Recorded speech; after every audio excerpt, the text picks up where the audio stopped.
এই ধনী লোক ভাইরা, এই মার্সিডিজ বিএমডব্লিউ চালানেওয়ালা, ফরচুনার চালানেওয়ালা, দামি দামি মানুষেরা, বালাখানায় থাকা মানুষেরা, যদি আজ তোমরা মনে করো না এই গ্রামে এই পাড়ায় অর্থবান বিত্তবান পয়সাওয়ালা মানুষেরা, ইউটিউবের মধ্যে শত শত ইউটিউবার আছে, তাদের ইউটিউবের মধ্যে যারা দেখছেন তাদেরকেও আজ আমি বলে দিচ্ছি, ভাবার দরকার নেই ভাইজান। এমন কথা বললে আমাদের প্রেস্টিজে লাগে, আপনার কাছে যে মুরিদ হব না, আপনার কাছে দেখা করব না, আসতে হবে না আপনাদেরকে, বারণ করছি প্লিজ। কারণ আপনার মতো ধনী লোকরা আমার কাছে এথিক্যালি ধনী নয়, ওরা হচ্ছে প্রকৃত গরিব আর প্রকৃত মন মরা, প্রকৃত কুঞ্জুস হচ্ছে তারা। আমার কাছে ধনী হচ্ছে তারাই যখন আমার রাসূলের আদর্শ মনে করে নিয়ে ড্রাইভারকে সাথে নিয়ে বসবে, খাদেমকে সাথে নিয়ে বসবে, গরিব গোরাবাগুলোকে টেনে বুকে করে জড়িয়ে রাখবে, বালাখানার সামনে পাঁচটা গরিব মানুষ সব সময় তোমার বাড়িটাকে নিজের বাড়ি মনে করবে, তবে তুমি ধনী। আদারওয়াইজ তোমার মতো ধনী রাসূলের দিকে পায়ের নিচে এরকম লগড়ায়। কথাটা আবার বুঝতে পারছেন কি পাচ্ছেন? খারাপ লাগছে নাকি কোন ধনী লোককে? বয়ে গেছে তোমার মতো ধনী আমার দরকার নেই।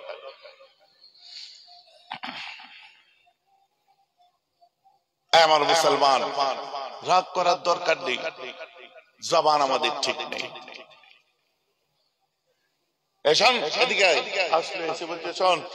সামনের দোকানে যাবি, বাইকটা একদম স্ট্যান্ড করে পায়ের উপর পা তুলে বসলো,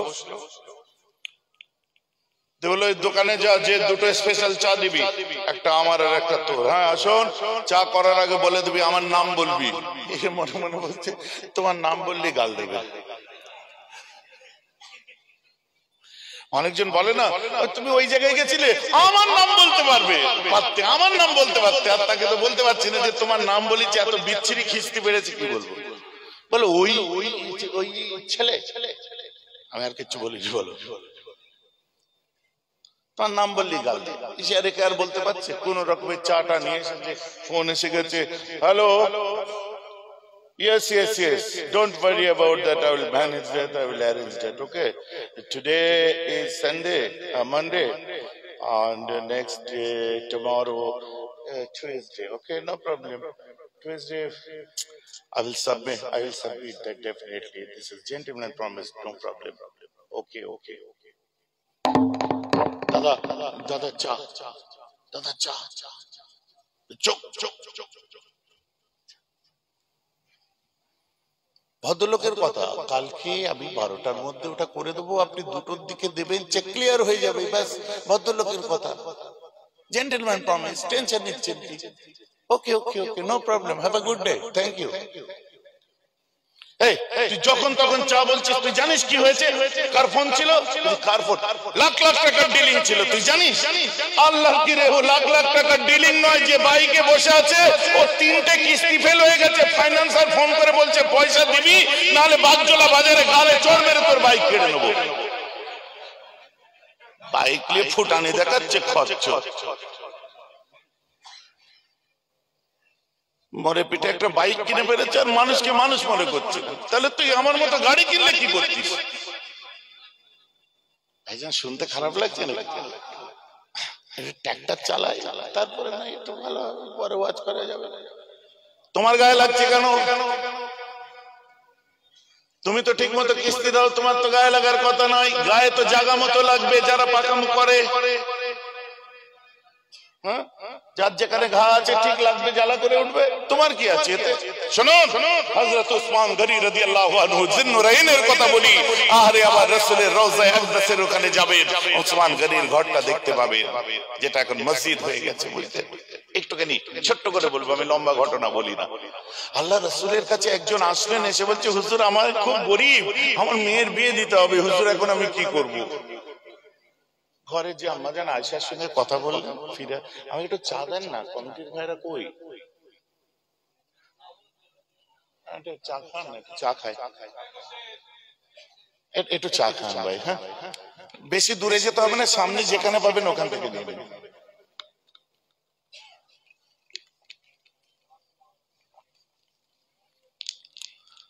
তা আপনি আছেন, দিয়ে যান, চা আছে ওতে?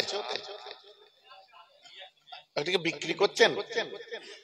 বিক্রি করছেন? আমার ইউটিউবার ভাইগুলোকে খাওয়ারে। অনেকবার বেচারারা ফোন করেছে, অনেকবার খোঁজ খবর নিয়েছে, ওদেরকে একটু খাওয়ান। ভাইজান আপনার যাতে ভিউয়ার বাড়ে, নাউজুবিল্লাহ, সেই দলের মানুষ মেহরাব সিদ্দিকী নয়, কিন্তু এদের শ্রমটা আমি বুঝি। এটা অন্য কেউ বললে হয়তো অনেকে অনেক কিছু ভাবতো, কিন্তু আমি কেন বলছি জানেন? কারণ ইউটিউবাররা নিজেরাও জানে যে আমার দরবারে যে বসে থাকলে আমি কোনো বাইটও দিই না এদেরকে, যখন প্রয়োজন মনে করি তখন আমি দিই। ওদের আবার খুব সহপাঠী আমার সঙ্গে SSTV-র মালিকও এসছে, দেখলে নিশ্চয়ই আমাকে ভালোবাসে। অত বড় চ্যানেল, এদেরও সব বড় বড় চ্যানেল এখানে আছে, কিন্তু আমি নিজে থাকতে কোনো কিছু দিই না, কারণ আমি ওই হুট কথাই যে সস্তায় বাজিমাত করে দেবো, ওতে আমি ঠিক পছন্দ করি। কিন্তু এদেরও খেদমত আপনি জানেন, আমেরিকার অ্যারিজোনা থেকে বসে এদের ওয়াজ শুনছি, এদের মাধ্যম দিয়ে দেখবেন কমেন্ট করবে, মাহবুবা বলে কেউ কমেন্ট করবে, এটাকে অ্যারিজোনায় আছে, দেখবে যে কোনো সময় কমেন্ট করে।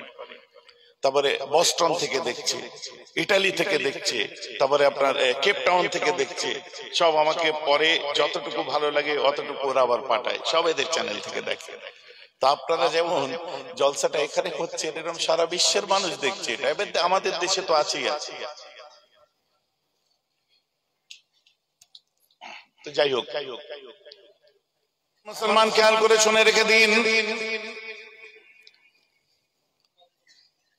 হযরত উসমান গনি তার একটা কথা বলছিলাম আল্লাহ রাসূলকে, এসে বলছি ইয়া রাসূলুল্লাহ, হুজুর গো আমার বাড়িতে গরিব, আমার মেয়ের বিয়ে, হুজুর আমি কি করব?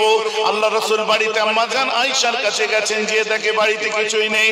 আল্লাহ রাসূল এক সময় বলে, এই যাও যাও, আমার বাড়িতেও কিছু নাই, তুমি একটু আমার উসমানকে যে বলো, ইনশাআল্লাহ উসমান তোমাকে সাহায্য করতে পারবে। জামিল কোরআন উসমান বিন আফফান বলছে আমার উসমানের কাছে যাও। উসমান গনি কে ছিলেন জানেন? তার ব্যবসাটা যদি আজ পৃথিবীর বুকে রয়ে যেত, সারা পৃথিবীর 4 ভাগের 3 ভাগ সম্পদের মালিক উসমান গনি হয়ে যেতেন। এটা আমি নয়, দ্য রেফার অফ ইসলাম 1981 এ মিস্টার রেচেল হারবারের কথা বলছি, আমি বলছি না। তার বিজনেস স্টাইলটা এমন ছিল, বুঝতে পারছেন? যাও উসমানের কাছে চলে যাও। উসমান গনির কাছে এই লোকটা যখন গেছে, দূর থেকে উসমান গনি দেখছে একটা লোককে ধরে খুব পিটাচ্ছে, তো থমকে দাঁড়িয়ে গেছে, বলছে বাপরে কি রাগী লোক গো। বলে কেন? বলে মারছে কেন ভাই? ভাই শোনো, ওই লোকটাকে উসমান গনি ওইভাবে পিটাচ্ছে, মারছে কেন? বলছে আর কেন মারছে? এটা তুলো শুকোতে দিয়েছিল, শিমুল গাছের তুলো, আর হাওয়ায় কিছু তুলো উড়ে চলে গেছে, তাই ওই লোকটাকে ধরে পিটাচ্ছে। বলছি এ দেবে না, তুলো উড়ে গেছে ধরে যদি পিটাই, আমাকে পয়সা দেবে? নবীজি বলেছে যাই। আল্লাহ রাসূল বলছে কি গো, নবীজির কাছে গেছে, কিছু দিল? হুজুর বিশাল অসুবিধা, হুজুর আপনি দোয়া করলেই হবে। বলছি কেন, হয়েছেটা কি? হুজুর প্রচুর খেলাচ্ছে, মানে খুব মারছে হুজুর। বলে কেন মারছে? কাকে মারছে? বলে হুজুর তোমার মারছে, তুলো উড়ে গেছে বলে একজনের ধরে পিটাচ্ছে, আর উনি আমায় টাকা দেবে। কি কঞ্জুস লোক। বলছে বলতে নেই, ক্বালা ইন্না বাদাজ জান্নি ইসমুন, অনেক এমন বদগুমান কুধারণা আছে যেটা মানুষকে বড় বড় গুনাহগার করে, ওনার সম্পর্কে এমন ভাবতে নেই। যাওয়ার একবার যাও। ফের গেছে যে আর একটা লোককে ধরে খুব পিটাচ্ছে। ভাই শোন, একে মারছে কেন? বলছে সন্দেহ হয়ে গেছে, মশাল গুলো জ্বালিয়েছে, মশালের ওই প্রদীপ গুলোর পলতে গুলো বাড়িয়ে দিয়েছে, তেল একটু বেশি পড়ছে, তাই ধরে পিটাচ্ছে। কিরম কোন লোক? ফিরে হুজুর কি আমি রোগা পাতলা মানুষ, দুঘা খেলি মরে যাবো, আমার দ্বারাই হবে না, আপনি দোয়া করেন আমি যাই। আপনার দোয়াটাই যথেষ্ট। কেন? তুমি যে কি বলেছো, সাহস করে যে বলো না, আমি তোমাকে পাঠিয়েছি, আমার উসমানকে বলো না। ঠিক আছে হুজুর। সাহস করে উসমান গনি তখন একজনকে শাসন করছিলেন ওই সময়। এই ব্যক্তিটা সাহস করে উসমান গনির কাছে চলে গেছে, চলে গিয়ে বলছে আসসালামু আলাইকুম। ওয়ালাইকুম আসসালাম। কি চাই? কোথায় বাড়ি? কি ব্যাপার? আমি চলে যাচ্ছি, আমার কিছু চাই না। আমার ঠিক আছে, বুঝে নিয়েছি। আমাকে আল্লাহ রাসূল বললো আমার উসমানের কাছে, তাই আর কিছু লাগবে না, আমি চললাম। হ্যালো, দাঁড়াও দাঁড়াও দাঁড়াও, আমার কিছু লাগবে না, দাঁড়াতে পারবো না। বলছে দাঁড়াও, তোমাকে দাঁড়াতে বলেছি। এ দৌড়তে আরম্ভ করে দিয়েছে, উসমান গনি দৌড়তে আরম্ভ করে চিল্লাচ্ছে, বলছে দাঁড়াও। আর এই লোক বলছে আল্লাহ বাঁচাও।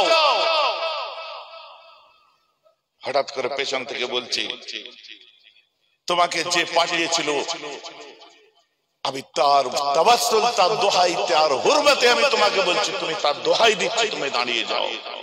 বলছে জান রহিয়া যায় কোই বাত নেই, আর হাত তুলে দাঁড়িয়ে গেছে। জানে এই বোধাই দিল। আস্তে করে চোখটা খোলার পরে দেখছে সামনে উসমান গনি দাঁড়িয়ে ঝরঝর করে কাঁদছেন। উসমান গনি কাঁদছে না, কাঁদছে। বলছে ভাই আমাকে মাফ করে দাও। বলুন না সুবহানাল্লাহ।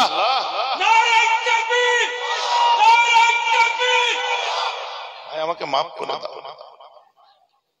কেন, কি হয়েছে? আপনার মাফ করে দেবো। আপনার তুমি আল্লাহর রাসূল বলে আমাকে কিছু বলছিলে। বলছে আল্লাহর রাসূল তো আপনার কাছে পাঠিয়েছে। চিৎকার করে কাঁদতে আরম্ভ করে দিয়েছে। আরে আমার রাসূল তোমাকে আমার কাছে পাঠানো, আর আমার কাছ থেকে ফিরে আসতে হলো তোমাকে। বলছে এর আগে আরো দুবার ফিরে গেছি আমি, আপনি পিটাচ্ছিলেন ধরে।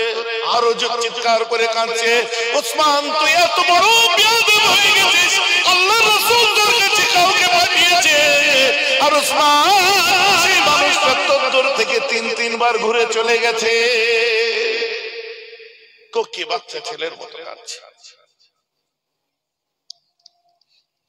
বাচ্চা ছেলের মতো কাঁদতে আরম্ভ করে দিয়েছে। চলুন আমার বাড়িতে চলুন।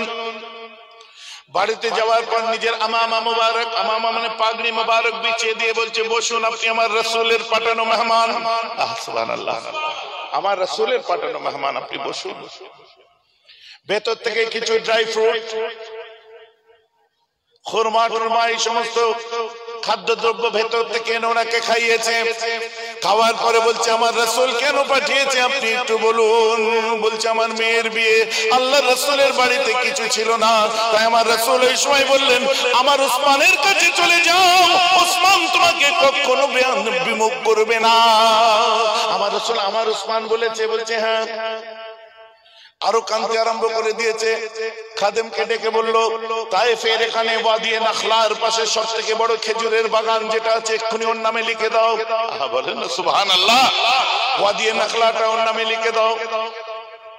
ওর পরম্পরা নসল যেন আর কোনোদিন কারো কাছে হাত না পাততে হয়। আজকে সেই নসল রয়ে গেছে আরো আজও। তেবিয়া কমিউনিটির মানুষ,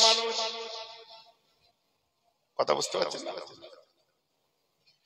আজও পর্যন্ত রয়ে গেছে। এরা তদানিয়ন্ত্রণকালের গরিব ছিল, যেটাকে এক কথায় বদুয়াদের মধ্যে ফেলতে পারেন। বধূ যাদেরকে বলে, গ্রাম্য মানুষ।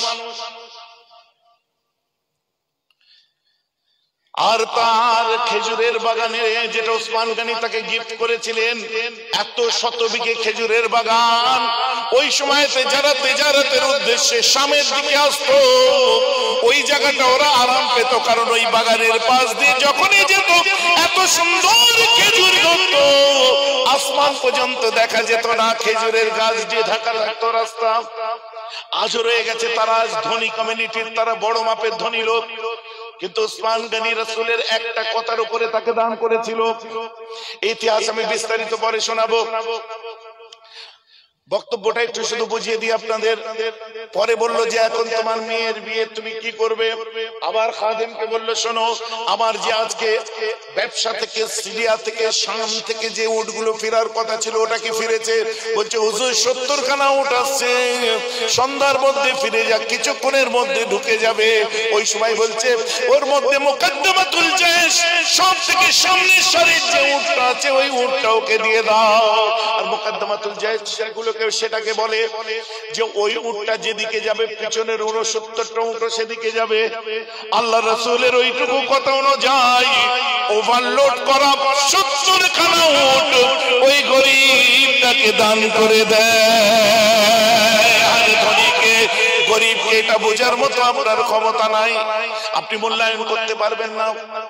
কথাটা বুঝতে পারছেন তো? এই মূল্যায়ন করার ক্ষমতা আপনার নেই। আজ আপনি আমির, কালকে গরিব, আজকে যে গরিব কাল সে রাইস। তখন মনে রেখে দেবে